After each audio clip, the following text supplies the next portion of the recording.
right, welcome to another installment of the Fragments of Silicon reviews.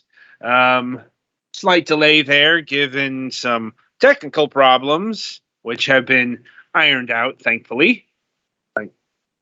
But with that out of the way, 4 reviews up this week. The first of which is a game called Lost Awakening, a comedic sci-fi point-and-click adventure game. Lost Awakening is a strange and comedic point-and-click adventure game with witty dialogue and an intriguing story. Discover the grand mystery behind the strange island that you wake up on. The island's great secret isn't a smoke monster or an ancient fraternal rivalry, but it may just blow your socks off. Along the way of your character's journey, you'll hear his whole catalog of obnoxiously puntastic wit, which is certainly not juxtaposed to the atmosphere of the island. Lost Awakening uses its unique music and art style to create an atmosphere not only of mystery and intrigue, but also of hilarity and absurdity. I have many issues with this PR material. Many issues. Like, saying that it's clever doesn't make it clever. Let's start there. I mean, it is accurate in that most of the humor here is puns. I suppose a certain level of cleverness is needed to make puns work, but at the end of the day, they're still puns. You know, no matter how good you make them, they're still considered to be the low-hanging fruit of comedy. At least one of them. Yeah. Let's see. That discover the grand mystery of so clearly somebody was burned by Lost. Like, I know what the grand mystery is, and it's not far off from a smoke monster, let's say. In fact, it may be more ridiculous. Oh, that sounds terrible.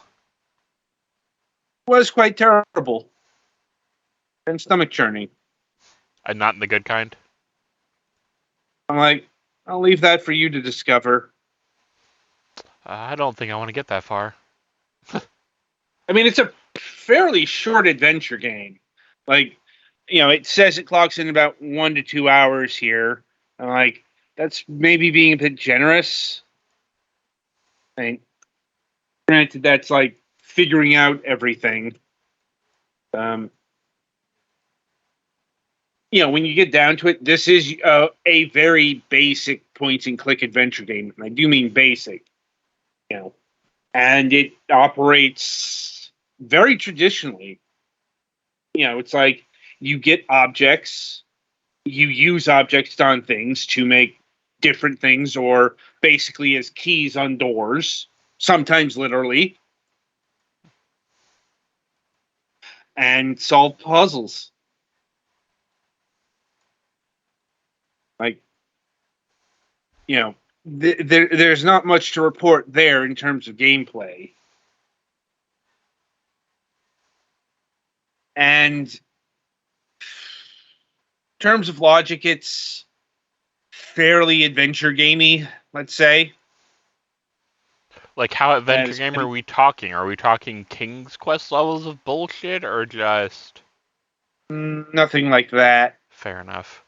Because I'm pretty sure if something about sticks and horses come up again, we may have Ogre busting here and be like, what the fuck? He just needs to do King's Quest 2 at one point. Yeah. And it's a bridle and a snake. That's right. I don't know how that makes sense. It doesn't. I think that's the problem. Yeah. Well, here's the thing. Like, that's the thing that makes sense to the developer of the puzzle, and that's it. You know, that's the core of adventure game puzzle making. It's like you've got an item and another item or thing that needs unlocking, and you've got to figure out how that works. You know, and how the logic goes. Yeah, like, see, this puzzle here, it's fairly logical. You've got a coconut that you need to open. You've got a sharp rock. And like I said, there's a literal key. And speaking of the puns, yeah. Not exactly comedy gold here. Yeah. I'm going with more comedy tin. That's being generous. At least tin has value, though. That's what I'm saying. Hmm. Like, this is probably more akin to comedy pyrite. Yep. Like I said, this is pure adventure game 101 stuff. Oh.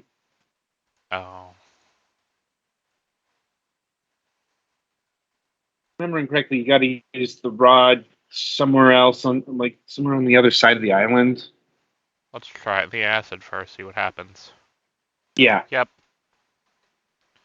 because it's a rusty rod, and now it's a clean rod, which works well enough for adventure game logic, even though it's a bit more complicated in real life, let's say. There would be a lot more process to that real life, but sure, I'd buy that for $1. We'll get to pricing later. Oh boy.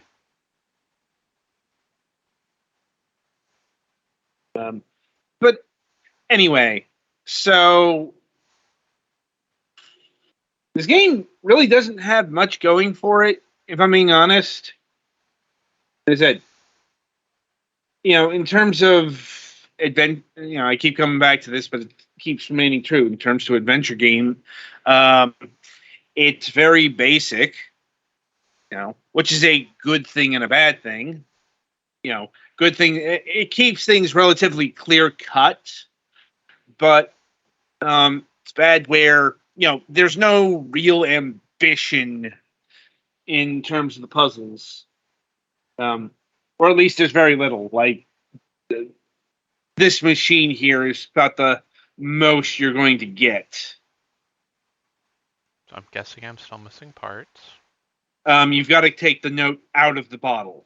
How the fuck do I take the note out? Oh. That's... You look at it. Okay, then. That's some adventure game bullshit, right? Yeah. That would have been nice to know. That's another thing about adventure games. You got to do things in specific ways. Yeah. Water. They want water. Yes. Like, there should be places to get water here. Like this conveniently placed stream. Uh-huh. Like, maybe this game is a bit too straightforward at times. Like, okay, what else do you want? Oh, the flower. you gotta remember correctly. You gotta mix the flour with the bottle. Well, you gotta figure out how to crush up the flour.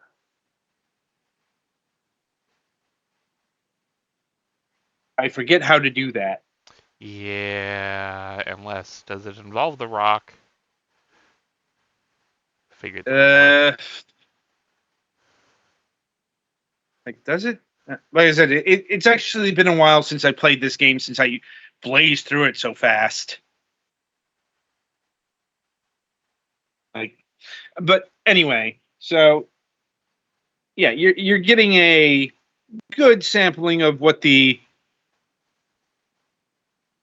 puzzles are like, and the humor is, well, established puns, at least at this point. Like, it does get a bit deeper in that regard. I'd say. I think the game might have glitched. Like, I don't see the flower anymore. Yeah, that's another.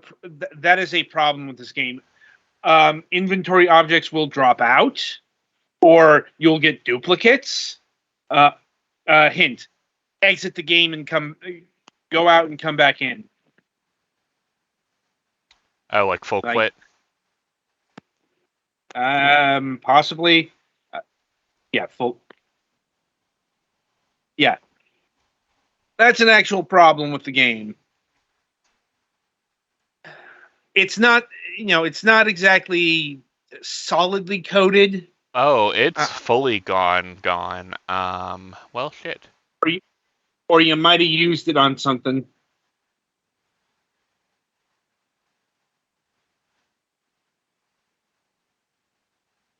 I'll try the bottle on the machine.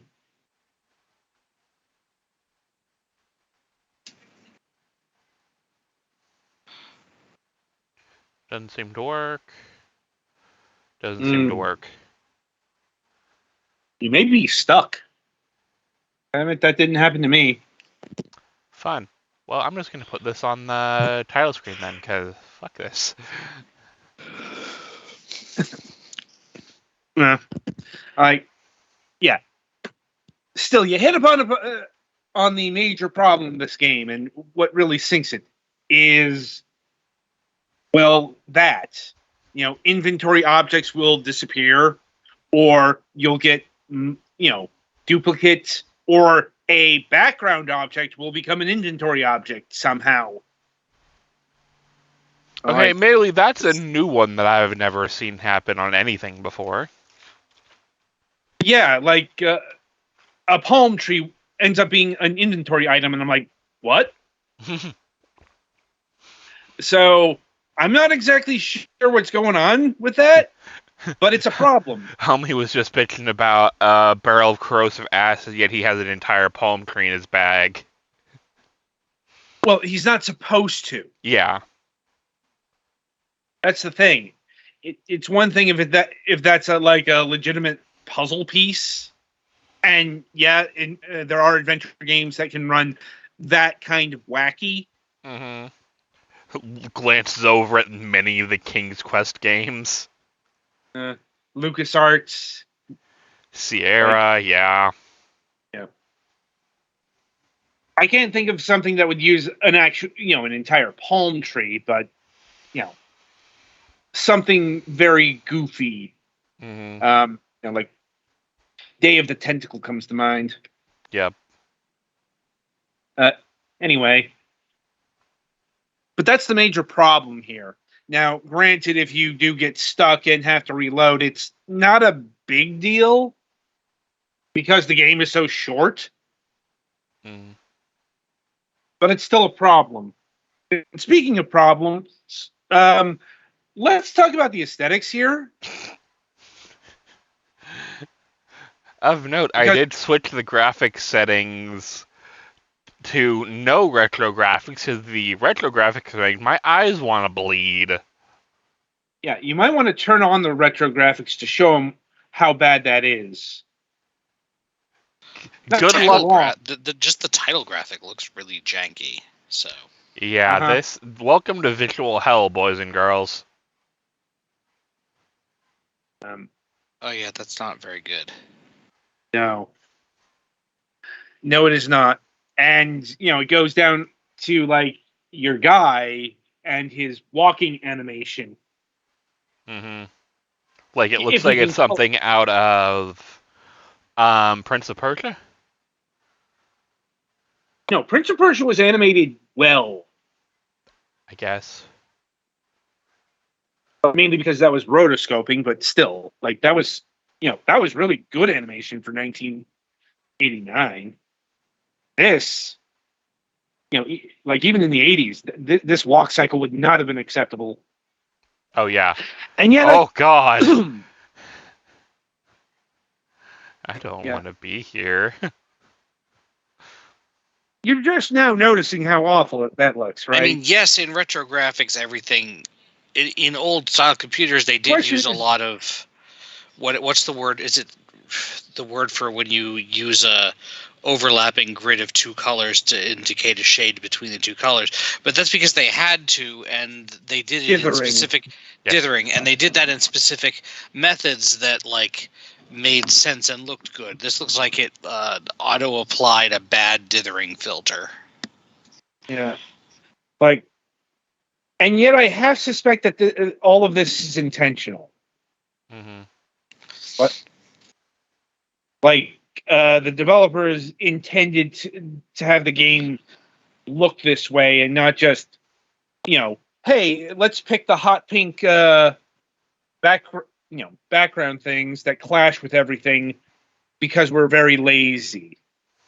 Also, we're quirky. That's exactly what they were going for. Quirk. Does it work? Not in the slightest. In fact, it actually makes things worse. Anyway, so I suppose we should get to pricing. The good news is this is very, very cheap. How cheap is it? We are talking cup of coffee territory, as the game clocks in at $2.99. Oh man, gotta save that dollar. Well, no, it's not even on sale. I mean, you said $3.99 and then changed $2.99. Yeah, it's $2.99. So I guess even if you're disappointed in it, $3. Like I said, that's just slightly more than a cup of extra large coffee down at the local convenience store. Mm-hmm. I know this because I got coffee the other day and it cost me $2.50. Yeah, I don't drink coffee, so you can have fun with that. I guess I did. I had more fun with a cup of coffee than I did with this game. Valid. Really what sinks it is that coding error thing. Yeah. The fact that inventory objects are not stable in the least. Mm-hmm.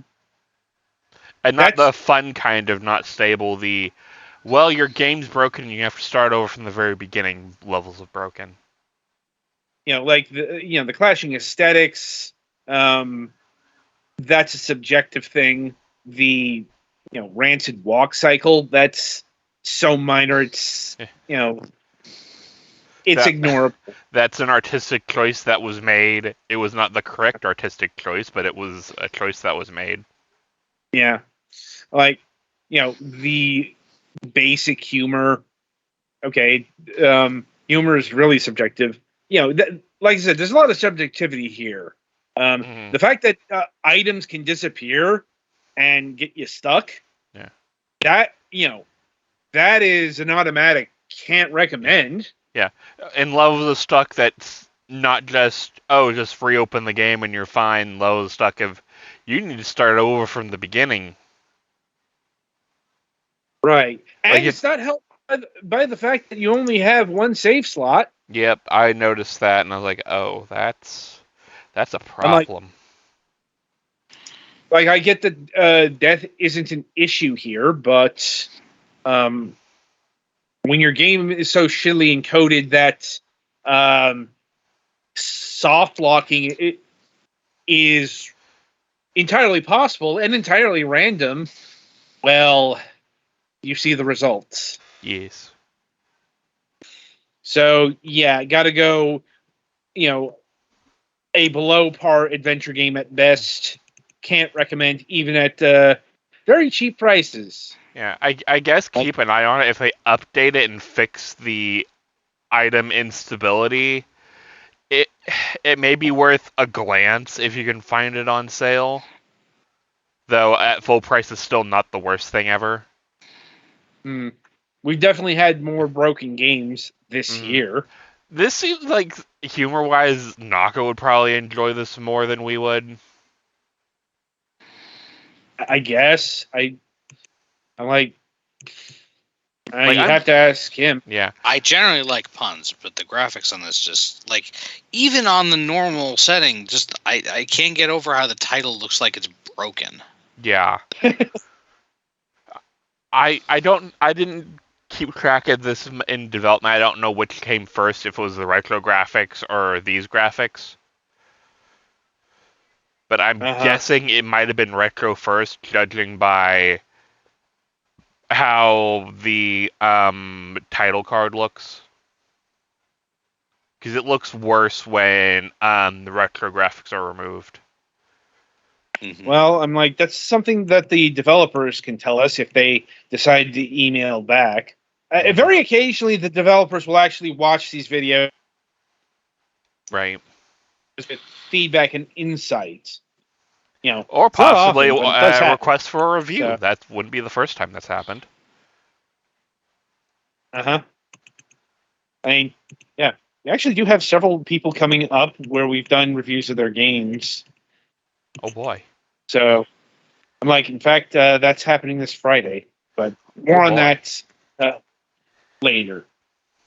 Anyway, so that'll about do it for Lost Awakening here. Be sure to tune in after the break as Petty Fan will be reviewing Dark Quest 3.